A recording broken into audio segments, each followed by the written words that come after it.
higiene, por ejemplo, que no hay en toda la isla, ni siquiera en La Habana, comida, verduras, carne, que es un artículo de lujo, si no ellos vivirían siempre arroz y de tanto en tanto unos frijolitos, que es lo que vive la isla hace tanto tiempo. Entonces nosotros, lejos de criticar, porque no queremos que esto sea tomado como una crítica al Estado de Cuba, al gobierno, sino lo que queremos es bendecir a nuestros abuelos y vamos a seguir bendiciendo. Yo sé, no es toda la isla, es apenas una familia, pero por cuanto lo hicimos por uno de estos pequeños, lo hicimos por el Señor y eso nos hace sentir muy bien, ¿sí o no?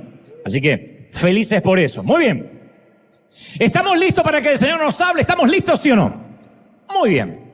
Yo debo confesar que hasta el día de hoy yo nunca había hablado, no quise hablar nunca de cierta temporada de mi vida sumamente difícil, de un tiempo que tenía serias complicaciones físicas, donde no podía hablar, no podía caminar. Recuerdo que fue casi por un año entero o un poco más. Me pasaba todo el día en la cama, apenas podía mover los brazos, las piernas, no podía ni siquiera enfocar mis ojos. No paraba de llorar, lloraba constantemente. De hecho, fue una temporada en la que no podía alimentarme por mí solo, era incontinente, con vergüenza debo decir que me orinaba, me defecaba encima. Y para serte honesto, en ese entonces no pensaba que todo eso algún día iba a mejorar. Así que de algún modo estaba resignado, finalmente y de manera orgánica fui superando aquella etapa y hoy lo recuerdo como un tiempo de transición, mi infancia. Era cuando era chiquito, por si están diciendo, ¿cuándo se enfermó? Cuando era chiquito. Cuando era bebé, que no movía ni las piernas ni los brazos, ¿entendió? Porque quedaban diciendo... Cuando era bebé, que no enfocaba los ojos, vivía llorando, me hacía encima, me cambiaban los pañales, esto es lo que todos vivimos. Nadie llega adulto sin pasar por ese periodo de inmadurez, de dependencia, ¿no? Absoluta. Donde uno no puede moverse en la cama, no puede caminar por sí mismo, depende de que le den de comer, dependen de que lo limpien. Y no conozco a una persona sana que quiera permanecer en la infancia, no conozco. No hay nada más triste que la interrupción del proceso de maduración. Una oruga que nunca llega a ser mariposa, el renacuajo que nunca pasa por su metamorfosis, el bebé con daño cerebral confinado a una cuna o a una cama de adulto de por vida. Y en términos espirituales se aplica el mismo principio, el mismo. Pablo reprendió a los corintios diciéndoles en el capítulo 3, versículo 1, yo, hermanos, no pude dirigirme a ustedes como a espirituales, sino que les tuve que hablar como a inmaduros, apenas niños en Cristo. Les di leche porque no podían asimilar el alimento sólido, dice el apóstol. Pero después tenemos como contraparte, por un lado vemos a Pablo molesto e iracundo por las niñerías, porque los corintios no dejaban de ser infantes, no dejaban de ser bebés espirituales, pero insisto, por contraparte, tenemos a Jesús en Mateo 18:3 diciendo, a menos que ustedes cambien y se vuelvan como niños, no entrarán en el reino de los cielos. Entonces, por un lado parece una oposición o la antítesis de lo que decía Pablo, porque necesitamos aprender a distinguir entre una conducta adecuada semejante a la de los niños, requisito según Jesús para el reino de los cielos, y una conducta infantil inadecuada, que es la señal de un crecimiento frustrado según Pablo. ¿Soy claro hasta acá? ¿O están mirándome raro como cuando empecé? ¿Me siguen? Dicho esto, hay cristianos que creen que la madurez espiritual se logra teniendo más disciplinas y una doctrina adecuada, o sea, orando más, ayunando más, buscando más a Dios, leyendo más la Biblia. No puede ser esto del todo correcto porque el propio Jesús tenía reputación de libertino comparado con Juan el Bautista o con los fariseos. Pero por otra parte también hay cristianos que le quitan valor a la búsqueda de la intimidad con Dios y subestiman las disciplinas espirituales. Dicen, no hace falta orar tanto, no hace falta ayunar, no hace falta que todos los días tenga que buscar a Dios, porque no son las obras las que salvan. Pero está bien, pero tampoco podemos ignorar los numerosos pasajes bíblicos que hablan de la necesidad de ir creciendo, de ir madurando en la santidad. Vivimos en una sociedad que puede comprender a los que no pueden comprender, a los que ayunan, a los que oran, a los que buscan a Dios un par de horas diarias, aunque sea, decimos, pero qué exagerado, pero sin embargo, honramos a los jugadores de fútbol cuando vemos que entrenan varias horas al día. Hemos visto videos de, por ejemplo, Ronaldo diciendo, yo me quedo 2 horas más en el gimnasio, más que el resto del equipo, y les decimos, wow, qué admirable, y hasta se tienen que someter a una decena, a veces más, de operaciones de las rodillas, de los meniscos, para reparar el daño que se hacen ellos mismos jugando al fútbol o haciendo cualquier deporte.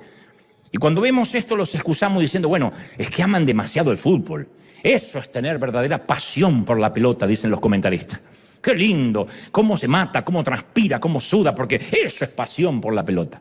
Pero cuando lo hace un cristiano, cuando un cristiano se pone a buscar a Dios, siempre está aquel que dice, bueno, es que no hace falta esa disciplina, no hace falta ese sacrificio, eso es fanatismo. Y este es el gran y eterno debate. Si tenemos que sacrificarnos, si tenemos que disciplinarnos o dejarnos estar simplemente para que la gracia nos vaya haciendo crecer. Hay momentos en mi vida que añoro yo aquellos días de la infancia, no los tiempos en que me defecaba encima, no, pero cuando todo el mundo giraba a mi alrededor. Hagan memoria. Cuando solo con un quejido hacía más ¡ah! Y mamá corría. Yo obtenía la atención de mi mamá de manera inmediata por sobre mi papá, por sobre mis hermanos. Yo fui rey por 3 o 4 años en mi casa. Cuando mi única preocupación era si me iban a dar leche otra vez, esa era mi única preocupación. Nunca me preocupé ni por ansiedad, ni por estrés. Yo solo quería saber si iba a volver a comer. Y algunas veces también miro hacia atrás a aquellos primeros años de cristiano, cuando parecía también que Dios siempre estaba cercano y que tenía su atención de manera inmediata. Mucho antes que comenzaran las pruebas, las crisis, los procesos en mi vida. Pero en algún momento el niño, tanto natural como espiritual, tiene que aceptar el mundo tal como es y no como él quiere que sea. Yo creo que la sabiduría del adulto concluye en la vida no es justa. Escuché por ahí a alguien que decía, vive lo suficiente para darte cuenta que la vida no es justa. Y cuanto antes lo sepas, tanto mejor. Muchas frustraciones vas a evitarte. La vida no es justa. De hecho, la Biblia dice que la vida no es justa. De igual manera, el cristiano que espera que Dios le resuelva todos los problemas familiares, sane todas sus enfermedades, le detenga la caída del cabello, le detenga las arrugas, la presbicia, la osteoporosis, la menopausia o el envejecimiento, es porque busca una eterna infantilidad, no está buscando una madurez real. Ahora bien, este es el punto al que quiero llegar. Dios trata delicadamente a aquellos que son nuevitos en la fe. Hagamos memoria, o debe haber aquí gente, o allí gente nuevitas en la fe, que hace, qué sé yo, menos de un año que entregó su corazón al Señor. Dios los trata delicadamente como una mamá trata a su bebé. Apenas nos entregamos al Señor, experimentamos un gran gozo emocional. Decimos, ¿cómo que hay servicio una vez a la semana? Yo quiero 7 servicios a la semana. Dios responde nuestras oraciones, decimos, no puedo creerlo, hasta en los pequeños detalles. Y estamos tan felices que le queremos predicar a todo el mundo, y le hablamos a la cajera del supermercado, y le hablamos al chino que nos quiso atropellar, le hablamos a todo el mundo. A medida que pasan algunos años y somos más fuertes de carácter, Dios nos hace ejercitarnos en una escuela más dura.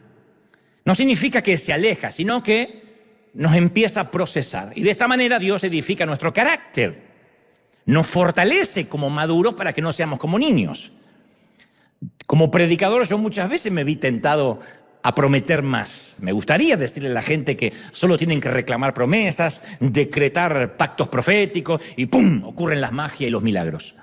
Me gustaría prometerte que a medida que crecemos la vida con Jesús, la vida va a ser más fácil en lugar de ser más dura. Pero eso no es verdad. Es como la madurez. Cuando uno deja de ser niño, las cosas se ponen más difíciles, no más fáciles. Quisiera prometer que todo va a ser más fácil, pero después me doy cuenta que si hiciera eso me convertiría en otro de los tantos propagadores de una fe infantil, de una fe de fantasía, que termina siendo una carrera corta. La gente lo compra hasta que se decepciona y después se termina yendo de la iglesia porque dice, lo que me prometieron no es real. Yo quisiera prometer a veces una fe infantil, pero sé que eso tiene un tiempo de caducidad. De hecho, tanto Jesús como Pablo afirman que hasta el legalismo es otro gran síntoma de fe infantil. Porque alguien pensaría, bueno, los legalistas, los que estudian mucho la Biblia, los que defienden la doctrina, es porque son más maduros. Pero en realidad es todo lo contrario. Lo que logra el legalismo es obstaculizar la madurez. Porque cuando uno es niño, debemos y tenemos que ser criados por leyes. Nunca cruces solo la calle, nos decían de chiquito. Aléjate del fuego. No te acerques a la suegra. Bueno, así, acércate a la suegra. O a la abuela. No juegues con cuchillos. Abrígate para salir. ¿Qué se le dice a la tía? ¿Cómo se dice? Gracias. El legalismo es normal y habitual cuando somos niños. Todo el tiempo nos tienen que poner estacas para enderezar los arbolitos, ¿sí o no? Di gracias, ve a lavarte las manos antes de comer, aprieta el botón cuando salgas del baño, cierra la puerta del baño cuando vayas al baño, no cruces. Todas esas cosas nos dicen, ¿por qué? Porque sin ley un niñito termina haciendo cualquier cosa, un niño. Conozco a padres que no creen en ponerle reglas a sus chiquitos, sino que son modernos y dice hay que explicarles las consecuencias de los hechos y que ellos tomen sus propias decisiones. No va a funcionar nunca, porque son inmaduros. Porque hay un tiempo de inmadurez que solo no funciona la ley. Yo leía la noticia de unos padres permisivos, muy modernos, que dejaron que su hijo de 4 años, no estoy exagerando, saliera a jugar a la nieve en calzones y camiseta. Porque él quería hacer eso, el niño. Entonces le explicaron que si él salía afuera sin abrigarse, podía enfermarse. Y el niño de tan solo 4 años, el chamaquito, decidió que estaba decidido a correr el riesgo. Obviamente, menos de 5 minutos tuvieron que llamar a la ambulancia. El niño se había congelado, estaba al borde de la hipotermia. Un niño no puede seguir sus propias reglas. Aunque uno le explique las consecuencias, tiene que moverse por ley. Pero si de adultos todavía necesitamos que nos sigan diciendo que no crucemos la calle solos, o que nos abriguemos para salir cuando hace frío, o bien, ¿nunca aprendimos nada o somos retrasados mentales? Si tenemos años de convertidos y aún necesitamos que un pastor nos diga si podemos poner un tatuaje, si podemos bailar en la boda, qué podemos mirar en la tele, cómo debemos vestirnos, es porque padecemos de fe infantil o somos retrasados espirituales. Yo he conocido hombres más de 40 años que viven con su mamá, lo cual puede ser a veces por una necesidad, porque está solo y quiere cuidar a la mami, pero que le pide permiso a su mami para salir de casa con 40 años, que le entrega su dinero todas las semanas. La mamá es la migra, dice acá, le retiene todo. Son adultos que siguen actuando como niños, debido a unos padres asfixiantes que nunca aprendieron a soltar, los legalistas. Y de ese modo hay padres que se olvidan que la paternidad consiste en producir niños sanos, independientes, todos los días un poquito más. Desde que empieza a caminar, desde que se aleja de la mamá por instinto, hasta que es adulto. La hembra del cocodrilo ayuda a sus hijos a salir del huevo rompiéndolo. La jirafa apenas se termina de parir, empieza a pegarle patadas a su cría hasta que se pone en pie. Y descubre la jirafita que puede caminar. El águila agita el nido para obligar a los aguiluchos a volar. El padre consciente deja que su hijo tropiece y se caiga, porque si no, ¿cómo aprendemos a caminar si no nos pegamos unos trancazos? ¿Cómo aprendemos a caminar? En cambio, la fe infantil se basa en que toda la vida nos congreguemos donde un pastor nos diga qué hacer, qué confesar, qué decir, de qué arrepentirnos y hasta qué repetir. A mí no hay nada que me exaspere más que la popular. Dígale al que está a su lado. Ahora dígale al que está a su lado. Ay, cuando estaba del otro lado, decía, justo tengo que hablarle a este. Ahora repita conmigo. Ahora dígale a 2 o 3. Ahora voltea a tu hermano y dile a tu lado. Ahora dile. Para mí es un insulto eso a la inteligencia adulta. Pero no soy un niño para que me digan qué tengo que decirle al que está a mi lado. Entonces, el crecimiento incluye un dolor saludable. Incluye una molestia saludable, pero es necesario. Entonces vivimos como decíamos hace unas semanas atrás, vivimos en un mundo caído, en un planeta caído, repleto del sufrimiento del cual no estuvo exento ni siquiera el Hijo de Dios. Pero con la fe infantil, la gente trata de hacer que Dios cumpla sus caprichos. Mientras que la fe madura, la gente trata de seguir la voluntad de Dios, no su propia voluntad. Esa es la fe madura. No mi voluntad, sino la voluntad de Dios. Y yo he llegado con los años, con el peregrinar cristiano, a comprender que hay por lo menos 2 clases de fe. Una dice un sí condicional, mientras que la otra dice aunque. Una dice un sí condicional y la otra dice aunque. Son dos tipos de fe. La primera dice, si todo me va bien, si tengo prosperidad, si no se muere ninguno de mis seres queridos, si tengo éxito, entonces voy a confiar en Dios. Ese es un tipo de fe. Es una fe condicionada, casi prostibular, diría yo. La segunda dice, aunque sude en Getsemaní, aunque tenga que beber la copa en el Calvario, con todo eso, precisamente, y por eso voy a confiar en Dios. Aunque pase lo que pase, aunque no se vaya la enfermedad, aunque la crisis se estire. Entonces, no hay nada que nos haga madurar más que un tiempo difícil. Yo sé que no lo queremos, pero quien no tiene un tiempo difícil no madura. Por eso hay toda una generación que se la llama la generación de cristal, porque se quiebran a la peor frustración. No resisten un no, no están sujetos a la autoridad, son nuestros hijos la mayoría, pero los que venimos de décadas atrás fuimos resilientes porque no nos quedaba opción. Yo siempre recuerdo a mis abuelos, que eran más resilientes que cualquiera de nosotros, nuestros abuelos. Ellos solían hablar con nostalgia de cuando eran pequeños, de cómo vivieron el exilio, tener que irse de sus países, muchos de ellos, la discriminación, la famosa frase, salimos de Alemania, en el caso de mis abuelos, con una mano atrás y otra adelante, no teníamos ni maletas. Contaban cómo comían salteado, el recuerdo de comer pan duro y caldo durante semanas, porque había que aguantar.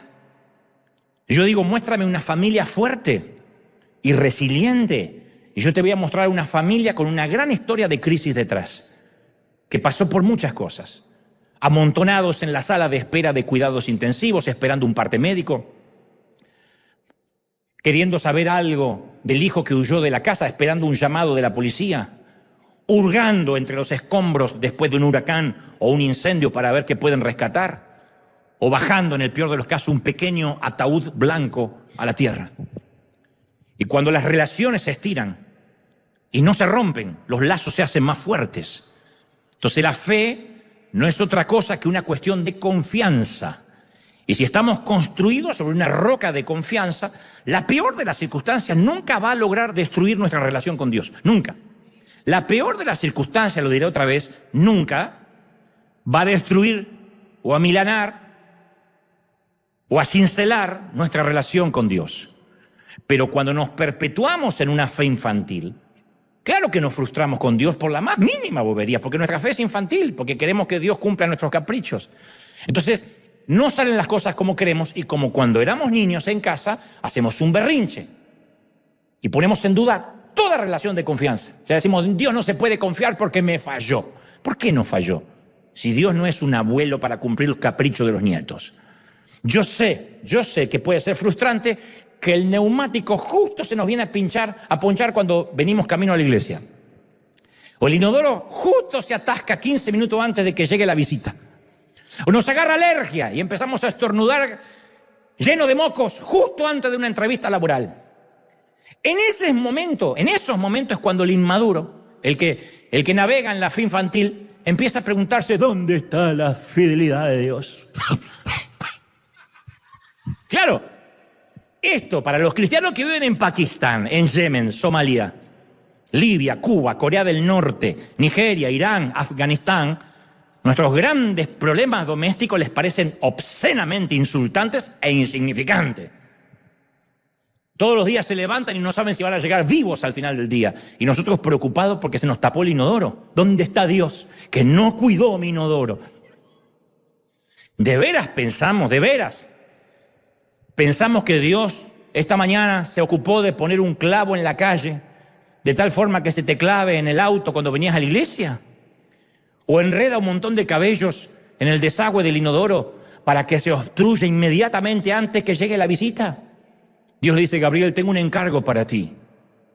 Enrieda cabellos en el inodoro de Rosa. Es Dios quien dispone que se pinchen los neumáticos, que se nos corte el wifi, que se nos moje el celular. Se cae el celular. ¡Ay, Dios amado! ¿Por qué lo permite? Por torpe. ¿Qué tiene que ver Dios? Pero a veces de verdad pensamos que todas esas cosas son para probar nuestra fe. Al igual que las pruebas que soportaron Abraham, Moisés y Job. Se retuercen allá arriba estos tipos cuando nos ven nuestras pruebas. ¿De verdad? La fe madura es seguir confiando en Dios al mismo tiempo que aceptamos los límites de nuestra humanidad. Somos humanos. Y todavía voy a ir más a fondo. En una carta, una vez oía una carta que le escribían al doctor James Dobson. Una joven le hacía esta angustiosa pregunta. Le decía, hace 4 años yo estaba saliendo con un hombre y quedé embarazada. Dígame, Dobson, ¿por qué Dios permitió que me suceda esto? No manches, de verdad, Dios. O sea, Dios. De verdad, Dios permitió que ella quedara embarazada.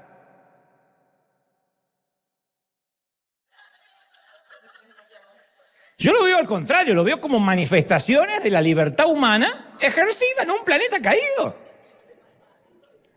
Pero cuando quedamos al descubierto como frágiles, como mortales, culpamos a la persona equivocada, a Dios. Ya sea en una bobería como, insisto, un inodoro atascado o incluso un embarazo no deseado. Y juzgamos la relación con Dios a partir de evidencias incompletas. Porque si uno tiene fe infantil, uno no alcanza, nunca tiene un 360 de lo que ocurre en la familia. ¿Yo qué sabía? Que a papá lo habían despedido del trabajo, que le habían congelado el salario. Yo qué sabía que mamá tenía cáncer, me enteré mucho después, porque era un niño de 4 o 5 años. Mi única preocupación era mi leche, el sándwich, cuando ya tenía dientes. Pero solo tenía una partecita de todo el espectro de lo que ocurría a mi alrededor. En términos espirituales es lo mismo. Un simple neumático ponchado, un inodoro atascado o un embarazo no deseado pueden provocar una crisis de confianza en cuanto a nuestra relación con Dios si somos niños. Y eso ocurre también cuando interpretamos la Biblia como niños. Porque cuando uno lee la Biblia con la fe infantil, esto termina siendo un arma que nos va a terminar liquidando en lugar de hacernos crecer. Cuando uno lee la Biblia sin el discernimiento del Espíritu Santo y lo lee como niño, uno agarra las promesas de esto como si fuera los papelitos que salen en Panda dentro de las galletitas, ve que me sale. Jesús dijo en una ocasión, ¿no se vende 2 gorriones por una monedita? Sin embargo, ni uno de ellos caerá a tierra sin que lo permita el Padre. Así que no tengan miedo porque ustedes valen más que muchos gorriones. Entonces hay quienes miran este pasaje como un consuelo, por ejemplo. Pero el texto griego, a diferencia de nuestra versión, solo dice sin el Padre. No dice sin que lo permita el Padre. Se añadió sin que lo permita el Padre. No caen gorriones sin que lo permita el Padre. Pero en la versión original es no caen los gorriones sin el Padre. Por esa añadidura cambia por completo el significado. Porque en el caso, no caen los gorriones sin que lo permita el Padre, es como que Dios quiere la muerte del pajarito. En el caso de sin el Padre, significa que su muerte no se produce sin que Él esté presente. En otras palabras, la muerte se produce de acuerdo con las leyes de la naturaleza. La tasa de mortalidad para pajaritos y humanos es 100% para todos. Pero nada de la creación se muere sin que Dios esté allí. Sin que Él sea el consuelo, la fortaleza, la esperanza y el apoyo de lo que muere. ¿Me siguen, sí o no? Lo que está en juego es la presencia de Dios, no su voluntad. Lo que habla este pasaje es que la presencia de Dios siempre va a estar, no su voluntad. La presencia de Dios va a estar en el cementerio. Pero eso no significa Dios mató a mi hijo, a mi padre o a quien sea. Él dice, nadie muere, ni un pajarito sin el Padre. O sea, Él está. Él está en el hospital, Él está en la sala de cuidados intensivos. Dios no habita dentro de un templo. Él está con nosotros en los lugares difíciles. Nada ocurre sin el Padre. La presencia de Dios está en todo sitio. ¿Estamos claros, sí? No es su voluntad, es su presencia. Ahora bien, esto es un ejemplo nada más, pero una vez que uno entiende lo nocivo que puede ser la fe infantil, uno dice, wow, yo no quiero tener esa fe infantil, yo quiero madurar. Bueno, pero uno en contraparte, lo que dije al principio, se encuentra a Jesús, que en Mateo 18:3 dice, a menos que ustedes cambien y se vuelvan como niños, no entrarán al reino de los cielos. Ahora, Jesús no estaba hablando de una fe infantil, de la cual Pablo más adelante atacaría vehementemente. Jesús hablaba que al menos un niño, es lo que yo creo, tiene por lo menos 3 rasgos distintivos que no deberíamos perder nunca de adultos, que esto no es perpetuar la fe infantil, significa no perder estos 3 rasgos que todo niño tiene. Creo casi seguro que esto es a lo que Jesús se refería.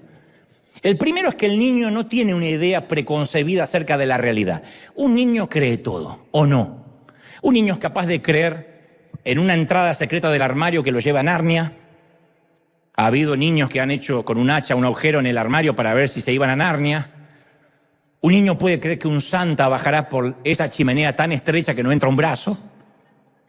Al centurión le hizo falta una fe de niño para que el Señor sanara a su siervo. Al paralítico le hizo falta fe de niño para convencer a sus amigos que lo bajaran a través del techo.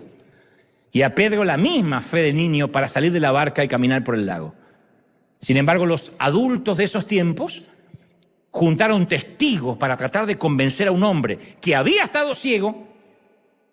Juntaron testigos para que lo convencieran de que no era posible que estuviera viendo. Él decía, pero yo ahora veo. No, usted no puede ver. Los adultos armaron una conspiración para matar de nuevo al pobre Lázaro. Lo querían matar otra vez. Los adultos le pagaron a los guardias romanos que habían presenciado la resurrección de Jesús para que cerraran la boca. Entonces la fe que asombraba a Jesús tenía una cualidad semejante a la fe de los niños. Señor, si eres tú, manda que camine hacia ti. Solo un niño dice una bobada así, o Pedro. Y cuando leo los evangelios estoy convencido que a medida que vamos creciendo, vamos perdiendo ese tipo de fe, que no es una fe infantil, es una fe de creer como un niño. ¿Me siguen hasta ahí, sí o no? El segundo rasgo es que los niños saben aceptar regalos.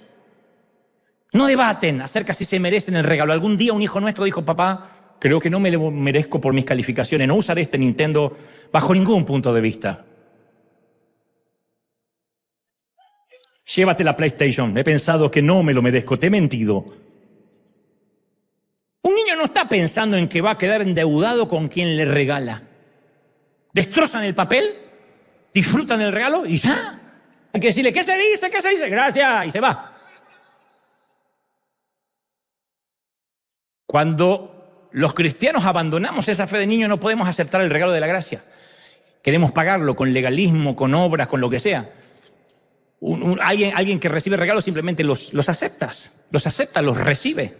Jesús también aceptó regalos, los costosos regalos de los magos cuando era un bebé, el ungüento que una mujer derramó sobre sus pies, la adoración de María, la hermana de Lázaro. Entonces los niños no tienen inconveniente en agradecer a veces por boberías, por dar gracias. Cuando uno le dice, ora tú al niño, él da gracias por el perro de la familia, por las ardillas que se suben al árbol. Solo teniendo un espíritu semejante al de un niño, nos permite recibir a diario los regalos comunes y corrientes sin dejar que lo sagrado se vuelva común. Sin dejar que las cosas niñas queden niñas. Por eso el ser como niño nos permite recibir la gracia como un regalo. ¿Qué sé yo? Yo sé que Dios me perdonó. A mí me han dicho muchas veces, ¿y cómo es que Dios te usa a ti si no tienes la preparación? Yo qué sé. Yo era ignorante y ahora Dios me usa. El tercer rasgo, los niños saben confiar. Una calle congestionada, una avenida congestionada por el tránsito, nunca aterra a un niño si es que tiene la mano de un adulto para tomar. No le aterra la oscuridad si un adulto le dice, estás conmigo. En realidad, los niños hay que enseñarles a no confiar en desconocidos, porque la desconfianza va en contra de sus instintos. Si uno no le dice, jamás te vayas con un desconocido, es capaz de irse con la señora del que va a estar en el mercado, porque ven que te doy un caramelo, y se va. Porque un niño nace con un corazón confiado y relacional. Y cuando pienso en esto de un corazón confiado y estas 3 actitudes de niño, siempre, no sé por qué se me viene como el mayor ejemplo el rey David. Porque si Saúl demostró que la obediencia es mejor que el sacrificio, David demostró que la relación y la confianza con Dios es todavía mejor que la obediencia. Hay una pregunta ineludible que surge del relato de la vida de David. Voy a pasar a vuelo de pájaro sobre David y ya retomo lo que veníamos. ¿Cómo es posible que alguien con tantos defectos como David, al fin y al cabo cometió adulterio, asesinó, llegue a tener la reputación de ser un hombre según el corazón de Dios? Esa reputación no la logró ni Moisés, ni Abraham, ni tú, ni yo. Un hombre conforme al corazón de Dios. Dios dijo, su corazón es similar al mío. Y hay mucho de dónde extraer para responder esta pregunta, porque las páginas dedicadas a David en las Escrituras le dan un tratamiento más amplio que a cualquier otra persona en la Biblia, incluyendo al propio Jesús. De quien más habla la Escritura es de David, por sobre cualquier otro personaje o héroe. Dios consideró a este hombre que tenía mucho para enseñarnos, que tenía un corazón de niño, pero no una fe infantil, corazón de niño. Entonces, cuando yo reviso la historia de David, en busca de un secreto espiritual, porque ¿a quién no le gustaría que Dios nos diga tienes un corazón conforme al mío? Hay dos escenas rápidas que me vienen a la mente como acto reflejo. Una de sus primeras actuaciones oficiales como rey, que es la primera escena, David manda a buscar el arca sagrada que tipificaba la presencia de Dios para instalarla en Jerusalén, la nueva ciudad capital, insisto, como símbolo de que Dios estaba ahí. Y cuando por fin está entrando el arca, acompañada por instrumentos musicales, los gritos de una inmensa muchedumbre, el rey David pierde el control de sí mismo por completo, se vuelve loco de la alegría. Se puso a dar volteretas por las calles, a danzar, como un jugador de fútbol que acaba de ganar la Copa del Mundo, como un argentino, que acaba de ganar la Copa del Mundo. Entonces, la escena, el cuadro de un rey en calzones, porque se quedó en ropa interior, se ve que empezó a sudar, le molestaba la túnica, y no es que se puso un jogging o una ropa de gimnasia, era lo que había, se quedó en calzones. La escena de un rey en calzones dando voltereta escandalizó a su propia esposa, hasta que él les puso los puntos, le dijo, mira flaca, seguiré bailando en presencia del Señor, y si tengo que rebajarme más todavía hasta humillarme, lo voy a hacer. Qué claro, ¿no? Ahora, ¿por qué? Ahí empieza a verse el corazón de David. A David le importaba un cuerno su reputación real. Eso nos importa mucho a los adultos, el qué dirán, el qué van a decir. Ay, no, si mueve la patita así, no me queda bien porque me miré en el espejo. David, él tenía un público de una sola persona. Él quería que una sola persona sintiera su júbilo. Claro, tenía pies de barro, como todos nosotros, David. Aprovechado, engañoso, lujurioso, taimado, casi un hispano. Pero basta solamente ver esa danza para comprender por qué el corazón de Israel estaba con él. Y basta verlo bailar para saber por qué cuando Jesús de Nazaret, 1000 años después, llega a Jerusalén cabalgando sobre un mulo, lo saludan al grito de ¡Hijo de David! Ahí uno lo entiende, porque nadie jamás se olvidó de David. La segunda escena que muestra el corazón de niño que había en David, y no una fe infantil, corazón de niño, se produjo años después ya en la cima de su poder. David acaba de llevar a cabo una de las intrigas más viejas de la humanidad. Un hombre deja embarazada a una mujer que no es su esposa. Hasta aquí, nada muy raro. No digo que no sea pecado, digo que no es nada raro. Poéticamente sería miróla, codicióla, trajóla, acostóla y preñóla.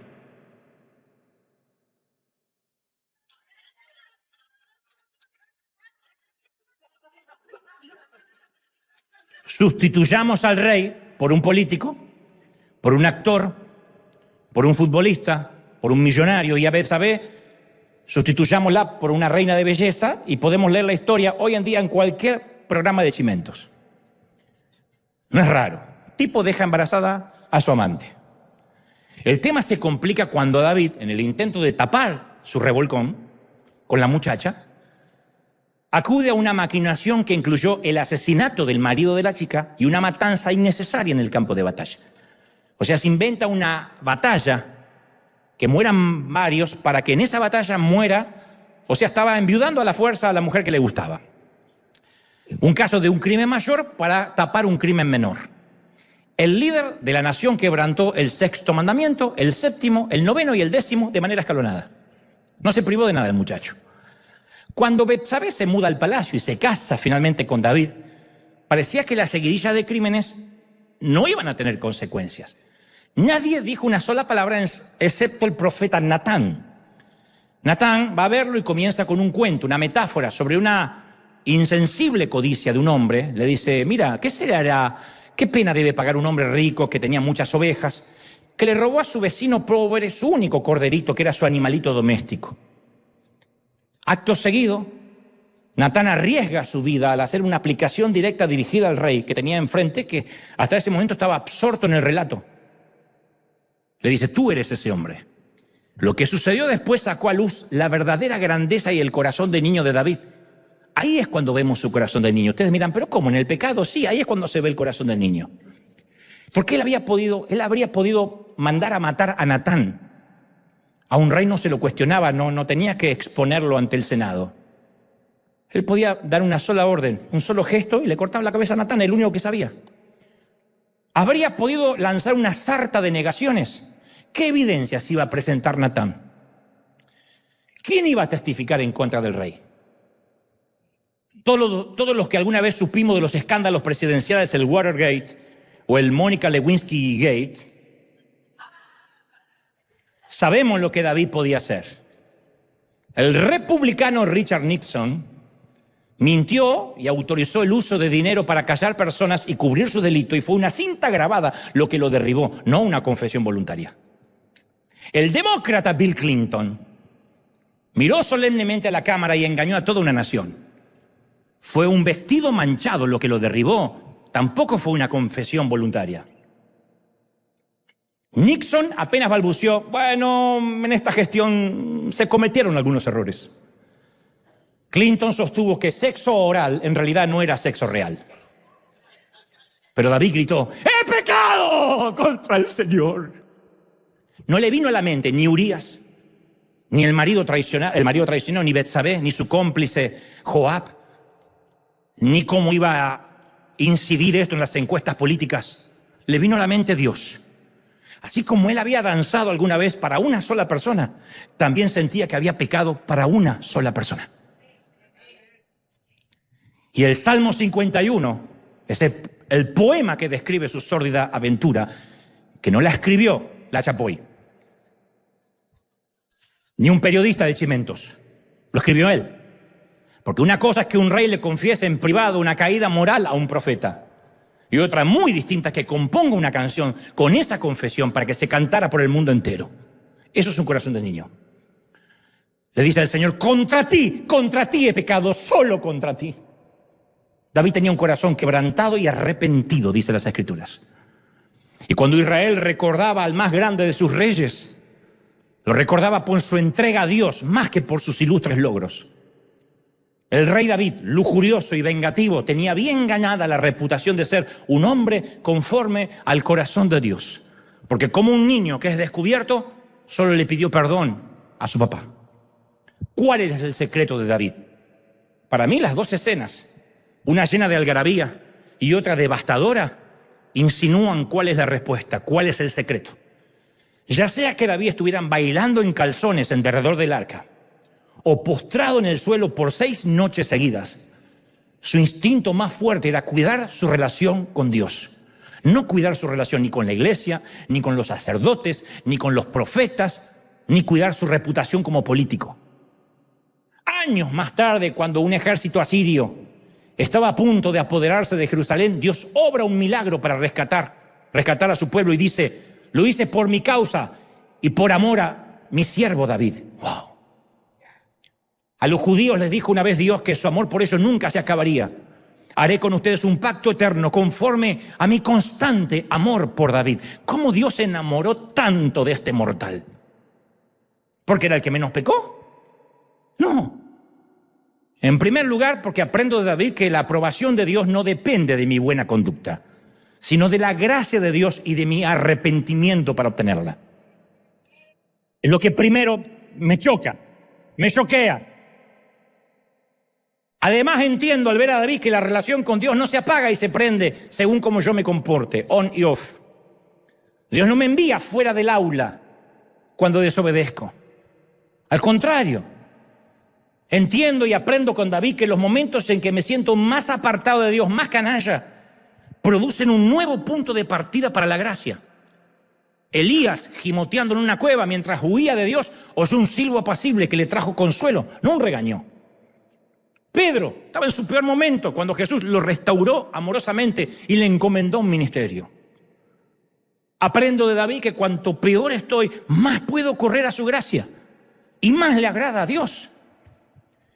Yo una vez escuché un memorable sermón acerca de Ananías y Zafira, la aterradora historia de Hechos 5, que la mayoría de los predicadores evitamos predicar. Que se trata de un matrimonio que después de haber mentido acerca de una ofrenda que le hizo a la iglesia, caen muertos. Ellos solo hicieron una cosa para buscarse el castigo mortal. Y estoy hablando del Nuevo Testamento, la nueva dispensación de la gracia. El problema no estaba en que se habían quedado con parte del dinero, puesto que Pedro les aseguró que tenían derecho a hacerlo, era el dinero de ellos. Podían sembrar lo que quisieran o no sembrar nada. Donde estuvo el mal fue el hecho de dar una falsa impresión espiritual sobre sus personas. Dios puede perdonar cualquier pecado, puede resolver cualquier situación espiritual. Caemos y nos levantamos, caemos y nos levantamos. Es un esquema que ilustra ampliamente la Biblia, tales como los casos de Pedro o de David. Sin embargo, Dios sí exige autenticidad. No podemos decir como Clinton ni como Nixon de que fue un error, de que no es lo que la gente cree, ni buscar un tecnicismo legal. Entonces no nos podemos atrever a fingir lo que no somos, porque al hacerlo estamos cerrando nuestras manos a su gracia. Yo cuando era niño yo creía que los pastores, los misioneros, los evangelistas eran las personas más cercanas y santas y más cercanas a Dios que jamás existían. Con el correr de los años yo he llegado a conocer a muchísimos de ellos. Almorcé, cené con ellos. Y entre esos que conocí, me conocí a mí mismo también. Y me consta que muchos de mis amigos predicadores más cercanos luchan con problemas de sexo, o batallan con el alcoholismo, o con matrimonios rotos, o con depresión. Me consta. Y esa lucha constante los hace acudir a la gracia de Dios todos los días. Porque ya no pueden darse el lujo de despertarse y considerarse a sí mismos como personas justas y consagradas. Tuvieron como yo que abandonar todo ese perfeccionismo falso que nos terminaba alejando de la gracia de Dios. Yo aprendo que el corazón de David era el de un niño, no porque tenía una fe infantil, sino porque no temía arrepentirse y decir tal cual eran las cosas. Entonces Dios quiere que tengamos el corazón de niño que tenía David, pero que lo amemos a Dios con madurez, la madurez para poder arrepentirnos. ¿Me siguen, sí o no? Dios no quiere el amor de un niño que se aferra a Él porque no tiene otra alternativa. ¿Se acuerdan cuando alguna vez de niño dijimos, no, me voy de casa, mamá? Yo una vez me fui de casa. Y pasé toda la noche durmiendo en el descansito de la escalera. ¿A dónde nos íbamos a ir? Dios no quiere niños que no tienen dónde ir. Quiere el compromiso maduro del que ama porque sí, del que elige amar. Entonces la espiritualidad y la santidad sí crecen, pero como producto secundario de una relación sostenida con Dios. Cuando tenemos una relación sostenida con Dios, todo crece. ¿Me sigue, sí o no?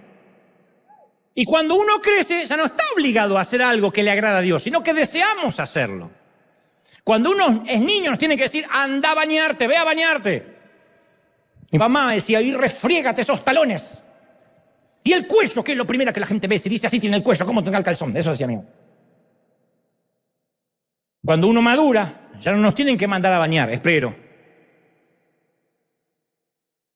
No nos tienen que decir cómo higienizarnos, porque uno lo hace con placer.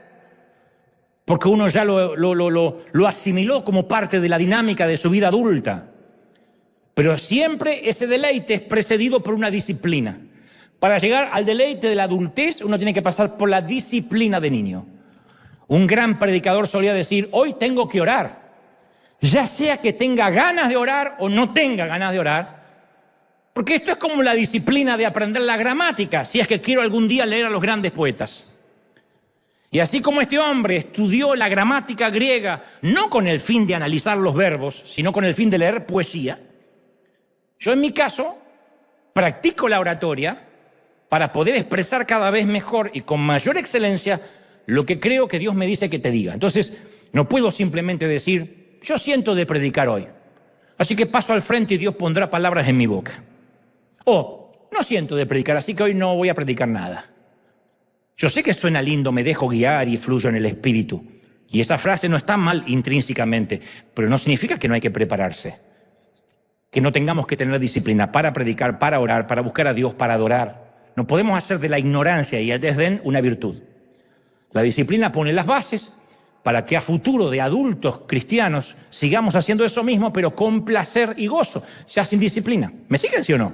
Cuando uno dice voy a orar y a estar con el Señor con gozo, es porque pudo atravesar de la fe infantil a la fe madura. Amamos a Dios porque queremos, no porque nos obligan. Cuando yo comencé a predicar, siempre me enfermaba una semana antes y después tenía una semana después de enfermo de los nervios. Hoy, años después, yo puedo decir que predico con alegría, con placer, sin nervios, sin ansiedad, no tengo mariposa en el estómago, yo me siento como en casa.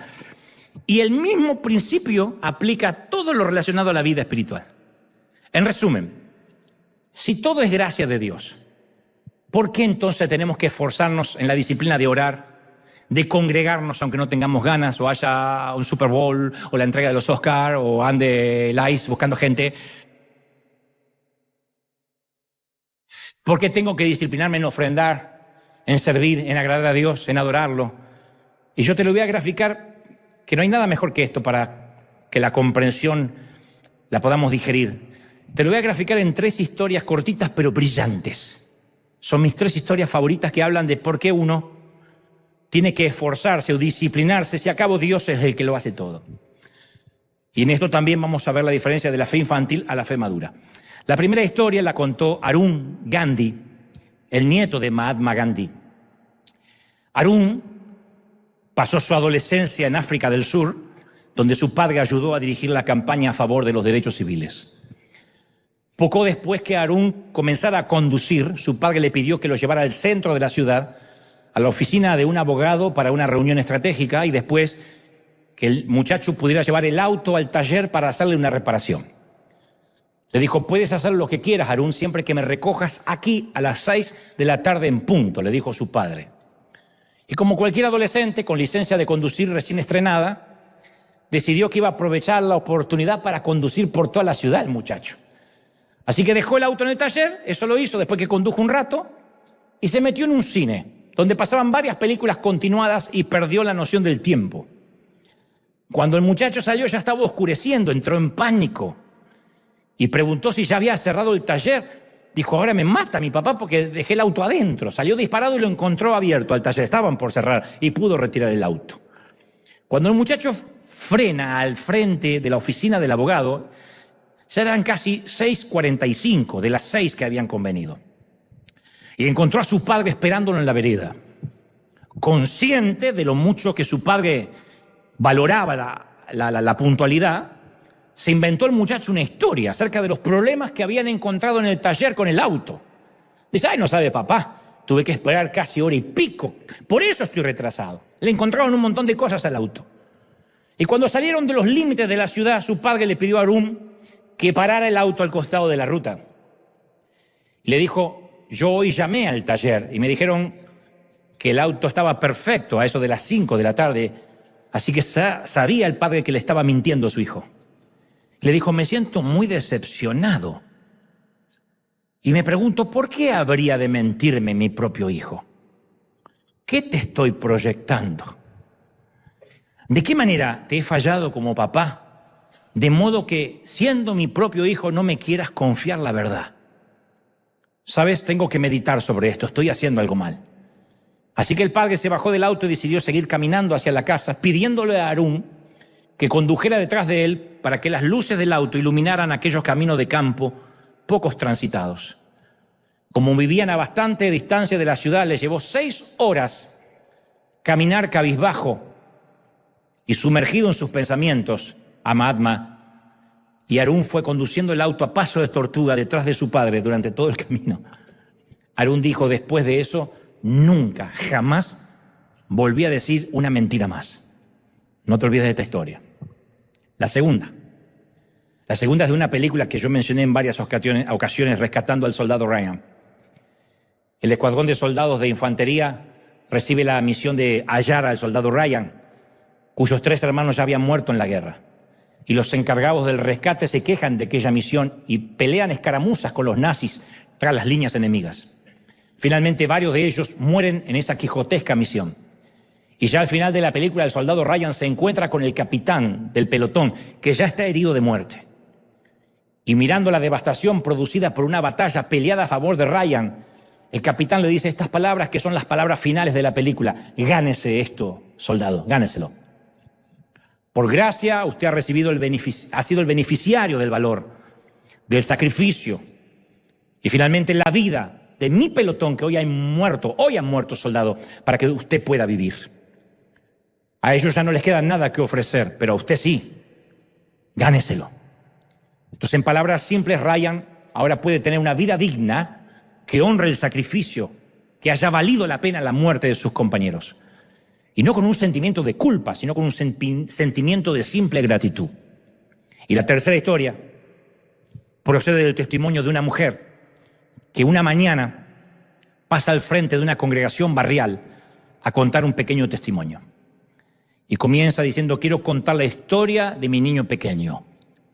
Ayer cumplió 8 años y debió haber sido un día de alegría, pero nuestro niño se apareció en casa con una caja de marcadores de colores que jamás le compramos. Esa semana le dijimos que no teníamos dinero para comprarle esa caja y que debía pedirlos prestados durante el resto del año, pero se apareció con una caja nueva. Cuando le preguntamos a nuestro niño, él aseguró que fue un regalo que el colegio le hizo a todos los alumnos, lo cual lo hizo sonar más raro todavía. Como no estaba tranquila, el otro día le pregunté a la mamá de un compañero de mi hijo si esto era cierto, y obviamente no lo era. Mi hijo le había robado la pequeña caja de colores a otro niño. Así que confronté a mi pequeño, y luego que él lo negara varias veces, finalmente se quebró y confesó que sí los había robado. Mi esposo se enfadó muchísimo, lo llamó ladrón y dijo que estaba muy avergonzado de él y que jamás lo había educado para eso. Pero cuando yo vi a mi niño de 8 años hecho un bollito en el suelo y llorando sin consuelo, lo abracé y le dije a mi esposo en voz alta, de manera que el niño lo pudiera oír: mi hijo no es un ladrón. Él va a ser un gran hombre de Dios, yo lo sé. Acto seguido obligué al niño a devolver los marcadores a su dueño y le hice prometer que jamás volvería a tomar algo que no fuera suyo. La mujer que testificó era mi madre y yo era ese niño criminal. Mi madre dio un veredicto: él será un gran hombre de Dios. Yo lo sé. Ella vio las posibilidades que había en mí, vio lo que yo podía llegar a hacer, no lo que ya había hecho. No me etiquetó por lo que hice, sino por lo que podía llegar a ser. Fue la primera en enseñarme lo que resume la gracia. La gracia es: reconozco que metiste la pata, pero aún creo en ti. Entonces, en el afán de complacer a alguien a quien respetamos, como le pasó a Arun Gandhi, nunca más mintió. No porque su papá le dijera: te voy a castigar, pagarás por esto, sino porque no quería decepcionar nunca más a su padre. O sientas la gratitud como el soldado Ryan. Gáneselo, soldado. Porque ellos no tienen más nada que ofrecer, pero usted sí. Viva una vida digna que esté a la altura de la gracia.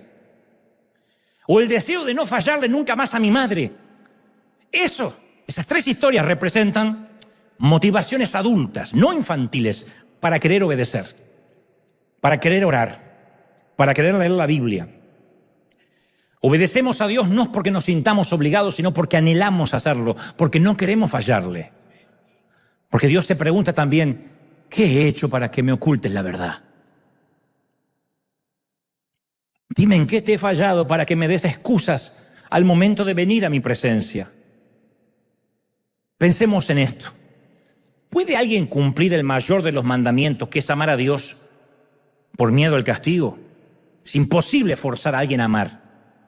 El amor brota de la plenitud, no del temor.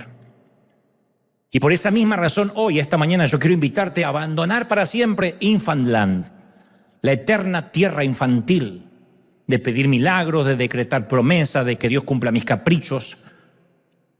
Y paradójicamente quiero instarte a abrazar la fe madura, pero con el corazón de niño que tenía David, que le cree todo a Dios, que sabe aceptar regalos, como la gracia, y que por sobre todas las cosas y fundamentalmente solo sabe confiar en su Padre cuando lo toma de la mano. Eso es maravilloso. Vamos a darle un aplauso grande al Señor de señores, al Rey de reyes. ¡Te exaltamos, Dios! Vamos, vamos, vamos, celebra, iglesia, celebra. El Rey ha hablado esta mañana. Bendito eres. El Rey ha hablado esta mañana. ¡Wow! Mi Rey. ¡Oh, su majestad! ¡Mi Rey! Santo. ¡Oh, dulce Espíritu! Levanta tus manos al cielo conmigo, por favor. Dios sabe que te he transmitido lo que creo, le ha puesto en mi corazón. Que no he agregado, no he omitido lo que creo que es la revelación, pero como digo, cada fin de semana yo solo puedo hablar al intelecto, es donde torpemente puedo llegar. Pero el Espíritu Santo llega al corazón, al alma, a lo profundo del ser de cada quien. Señor, aquí en casa, primero quiero orar por todos los que recientemente se han entregado al Señor hace 1 año, 2, y aún necesita la ley, el orar, el buscar a Dios. Oro para que la madurez espiritual te rodee, la abraces y puedas alcanzar el deleite de la oración, el pasar horas con Él. Que no haya mejor programa que supera a Netflix, a Hulu, a Disney Plus, a Prime, a cualquier otra distracción, el estar con Dios. ¿Qué darías porque eso sea un deleite? Estoy orando ahora justamente por los que les cuesta orar, por los que les cuesta buscar al Señor. Y lo has tomado como una carga, diciendo es que no puedo, es que me distraigo, es que mi mente divaga. Pero el Señor te dice, es tu corazón el que me agrada. Ámame con corazón de niño. Ve a mi presencia y sé sincero, auténtico con tus debilidades. Como dije el domingo pasado, no te gustará lo que encuentres en esa excavación arqueológica. Pero caramba, que vale la pena, porque cada vez que vayas a buscarlo a su presencia, Él te renovará más, te mostrará cosas que debas cambiar. Crecerá tu relación con Él. Levanta, Señor, un pueblo que ore, un pueblo que busque. Uy, más. Levanta tus manos y comienza a decir, Señor, yo quiero eso, quiero eso. Dile como David, he pecado contra ti. No hay excusas. Hemos pecado ante el público de uno solo. Así como hemos adorado ante el público de uno solo y hemos danzado en derredor de uno solo. No importa el que dirán, nadie se va a enterrar con nosotros. Al final de la vida solo lamentarán nuestra muerte, ¿qué? 5, 10 minutos, quizás menos, si seguirán con sus planes. Y aún nuestros seres queridos van a seguir adelante. Te diré esto de manera cruda, aún los que nos aman. En 1 año, 2, serás una fotografía. Cuando papá vivía, cuando mamá estaba, etcétera. El mundo seguirá andando. Nadie puede decir, para en el mundo que yo me voy a bajar. El mundo seguirá rodando sin nosotros. Entonces solo nos queda agradar a un solo Dios, a nuestro Dios. Señor, quiero vivir para agradarte. Quiero que mi corazón te agrade. Quiero tener el corazón de David. Quiero reconocer mis errores, mis equívocos. ¡Uy! Presencia del Espíritu. Sopla ahora. Dulce Espíritu, trae una convicción profunda. Más. Trae una convicción profunda a tu iglesia esta mañana, tarde o noche en casa. Recibe ahora. Y diga, Señor, yo recibo ahora algo nuevo en mi vida, en mi corazón. Pueden sentirlo. De verdad que pueden sentirlo. Oh, dulce Espíritu. Claro que lo veremos cara a cara. Y no importa en qué lugar de la mesa nos haga sentar. Pero si queremos verlo cara a cara y tener esa relación con Él, comencemos desde ya. Quiero sentirte en mi intimidad, en el secreto. Quiero que tu palabra sea lumbrera a mis pies. Quiero tener devocionales, meditaciones. Hay gente que Dios está llamando a meditar, a buscar. Y no porque Dios sea un Señor feudal que te dice, si no pierdes la salvación, si no quitaré de ti la bendición, sino porque dice, te extraño. ¿Qué he hecho mal para que me esquives? ¿De qué manera no te he bendecido con el sol y la salud cada mañana para que no quieras venir a mi presencia unos minutos cada mañana y cada noche antes de dormir? ¡Oh, dulce Espíritu de Dios! Padre, gracias por prestarme los oídos de tus hijos, por todos estos años que me los has prestado. Y aquí estoy, Señor, como un simple cartero indigno, pero agradecido, que me permites articular tu mensaje y traerlo a la mesa. Tócanos, bendícenos. Vamos, los que tengan el bautismo del Espíritu, intercedan como Dios les da, abran su boca, dejen que el Señor la llene. Vamos, es el momento de orar, de estar en la presencia. Solo unos minutos antes de irnos, Señor, es tu gloria, es tu presencia, es tu unción que lo llena todo. Momento, más. Ahí está. Momento, presencia del Espíritu sopla. Hay miles dejando atrás la tierra de los infantes, la tierra infantil. Atrás quedó Infantland. Ya no más. Abrazamos la fe madura. Abrazamos el placer y el gozo de servirte y el gozo de adorarte. Te exaltamos, Dios. Más de tu gloria, más de tu presencia, Señor. ¿Cómo no amarte? ¡Aleluya! Dulce Espíritu de Dios.